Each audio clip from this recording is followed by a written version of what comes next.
नमस्कार दोस्तों, चलिए आपका स्वागत है इन्फो हंट फाइबर पे। आज की इस मुलाकात में मैं बात करने जा रहा हूं राहुल गांधी के मणिपुर दौरे को लेकर। आज माननीय राहुल गांधी जी चुनाव के बाद मणिपुर का दौरा करने जा रहे हैं और साथ ही साथ वो असम का भी दौरा करेंगे। वो मणिपुर जो पिछले 1 साल से चलता रहा, जिस पर बार बार बात उठाई गई, विपक्ष ने बात उठाई और विपक्ष में भी अगर देखा जाए अफसोस की बात तो ये कि सिर्फ कांग्रेस पार्टी ने ही जो है ना ज़्यादातर मणिपुर के मुद्दे को उठाया और सत्ता पक्ष तो इस पे बिल्कुल मौन साधे रहा। अगर आप पिछले साल की बात करें तो जब मणिपुर चल रहा था तो उस समय सत्ता पक्ष यानी माननीय नरेंद्र मोदी जी और गृह मंत्री अमित शाह जी कर्नाटक के चुनाव में क्या थे, व्यस्त थे। तो अभी जो राहुल गांधी का मणिपुर का दौरा है उसके मायने क्या है, इसमें सियासी पहलू क्या है, इस पर मैं बात करने जा रहा हूं। अगर वीडियो आपको अच्छी लगे तो सब्सक्राइब कर लीजिएगा, बेल आइकन प्रेस कर लीजिएगा। मेरे द्वारा दी गई हर न्यूज़, हर इंफॉर्मेशन आप तक पहुंचती रहेगी। तो चलिए हम लोग बात की शुरुआत करते हैं। जैसा कि हम सभी लोग जानते हैं कि मणिपुर पिछले 1 साल से चल रहा है और अभी भी ऐसा नहीं है कि वहां पर स्थिति पूरी तरह से सामान्य हो चुकी है। अभी भी लोग दो गुटों में बटे हुए हैं। स्थिति इतनी भयानक आज भी है कि लोगों को अपने क्षेत्र से एक जगह से दूसरी जगह निकलने के लिए, जाने के लिए भी क्या करना पड़ता है, संघर्ष करना पड़ता है। हालात इतने बुरे हैं। वहां पर कर्मचारी की अगर आप बात करें तो कर्मचारी भी दो गुट में बटे हुए हैं। वहां पर अगर सेना की बात करें, जिन सेनाओं को वहां पर डिप्लॉय किया गया है उन सेनाओं में भी दो गुट हो चुका है। यानी स्थिति बहुत गंभीर है और अफसोस की बात यह है कि ना तो सत्ता पक्ष उस पर गंभीरता से बात करने के लिए तैयार है और ना ही अगर हम विपक्ष की बात करें, हालांकि विपक्ष समय समय पर उन मुद्दों पर बात करता रहा है, लेकिन जितनी गंभीरता विपक्ष की तरफ से भी होनी चाहिए उसमें भी अभी फिलहाल क्या है, कमी है। लेकिन हाँ, आज राहुल गांधी जी मणिपुर का दौरा कर रहे हैं तो उसके बाद जब फिर सेशन की शुरुआत होगी, संसद के कार्य का क्या होगा, प्रोसेस की शुरुआत होगी, तो वहां पर हम देखेंगे कि नेता विपक्ष राहुल गांधी जी इस सिलसिले में किस तरह से बात करते हैं। हालांकि मेरा मानना है कि ये जो मणिपुर का मुद्दा है ये तभी सुलझ पाएगा जब इस पर सियासत कम करके बल्कि सत्ता पक्ष और विपक्ष दोनों पक्ष के नेता जो है वो अच्छी तरह से मिलकर बात करें और इसके लिए समाधान निकालने की कोशिश करें। तभी मणिपुर क्या हो सकता है, शांत हो सकता है।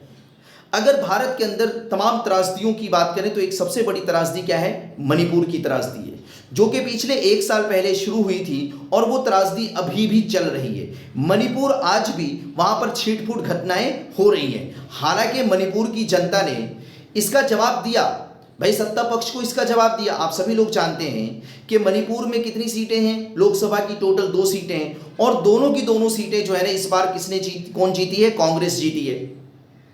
तो कांग्रेस जो है इसको मणिपुर की जनता ने अपनाने की कोशिश की और ये मैसेज देने की कोशिश की कि हमारे लिए कोई आवाज़ उठाने वाला बने। और लगातार नेता विपक्ष राहुल गांधी जी इन मुद्दों को बार बार उठाने की कोशिश कर रहे हैं। क्योंकि जो काम माननीय नरेंद्र मोदी जी 2014 से करते आ रहे हैं, 2014, 2019 की अगर आप बात करें तो लगातार माननीय प्रधानमंत्री जी ऐसे कार्य करते रहे हैं जिससे वो लाइट में बने रहें, लाइमलाइट में बने रहें, लोगों का ध्यान उनकी तरफ क्या हो, आकर्षित होता रहे। ऐसी ही राह पर अब कुछ क्या है, राहुल गांधी चल पड़े हैं। राहुल गांधी भी ये चाहते हैं कि हमेशा कुछ न कुछ ऐसे काम करते रहें, ऐसे इस तरह के दौरे करते रहें कि लोगों का आकर्षण मेरी तरफ क्या रहे, बना रहे। क्योंकि कांग्रेस जो है ना, जो 2014 में थी, 2019 में थी, वो कहीं ना कहीं वेंटिलेटर की स्थिति में थी। यानी एक तरह से वो एकदम मर चुकी थी, समाप्त हो चुकी थी। लेकिन 2024 के चुनाव के बाद कांग्रेस फिर से क्या हुई है, जिंदा हुई है। अपने आप को उन्होंने डबल किया है, उनकी दोहरी सीटें हो गई। हालांकि 99 सीटें आई थी, लेकिन एक संसद के जुड़ जाने से अब उनकी संख्या 100 हो गई है। तो जाहिर सी बात है 2014 और 19 की तुलना में कांग्रेस ने अपने आप को डबल किया है, अपने आप को मजबूत किया है और वो अब एक तरह से जीवित हो गई है। और इसी वजह से राहुल गांधी ये चाह रहे हैं कि हमारी पार्टी क्या हो और ज़्यादा से ज़्यादा मजबूत हो। तो मणिपुर जाना एक सियासत भी हो सकता है कि कांग्रेस पार्टी के वरिष्ठ नेता राहुल गांधी जी मणिपुर पहुंच रहे हैं, तो एक सियासत भी हो सकती है, जनता को एक मैसेज भी देना हो सकता है। लेकिन हाँ, मेरा ये मानना है कि सियासत के को छोड़कर, पीछे रखकर है ना, सत्ता पक्ष और विपक्ष दोनों के दोनों गंभीरता से अगर इस पर काम करेंगे तो मणिपुर की स्थिति क्या हो सकती है, संभल सकती है और सुधर सकती है। आज राहुल गांधी जी जब मणिपुर जा रहे हैं तो वहाँ पर मणिपुर के राज्यपाल से मिलेंगे, मणिपुर के जो है ना वहाँ पे जो शिविर कैंप लगा हुआ है उसमें जाकर जनता से मुलाकात करेंगे, उनके दुख और पीड़ा को जानने की कोशिश करेंगे।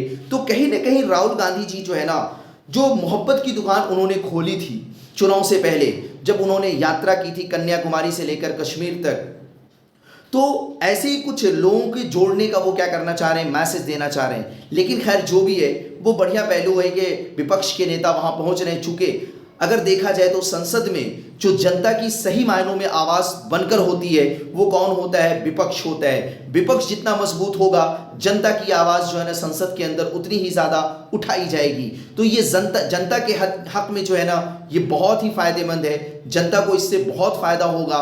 तो आने वाले समय में देखेंगे जब संसद की कार्रवाई शुरू होगी तो नेता विपक्ष राहुल गांधी जी इन मुद्दों को, जब वहां से वो लौट कर आएंगे तो इन मुद्दों को किस तरह से रखते हैं और सत्ता पक्ष इस पर क्या प्रतिक्रियाएं देती हैं, सत्ता पक्ष इसके लिए है ना किस तरह से आगे है ना प्लानिंग करती है, अपना काम करती है ना, मणिपुर को शांत करने के लिए है ना कोशिश करती है, ये देखने वाली बात होगी। इन्हीं बातों के साथ मैं आपसे अलविदा चाहूँगा। तब तक के लिए नमस्कार। अगली मुलाकात तक के लिए वीडियो को सब्सक्राइब कर लीजिएगा, बेल आइकन प्रेस कर लीजिएगा। इसी तरह से समय समय पर मैं आपके सामने कुछ ऐसी बातों को लेकर आता रहूँगा। Okay, thank you. आपका दिन मंगलमय हो।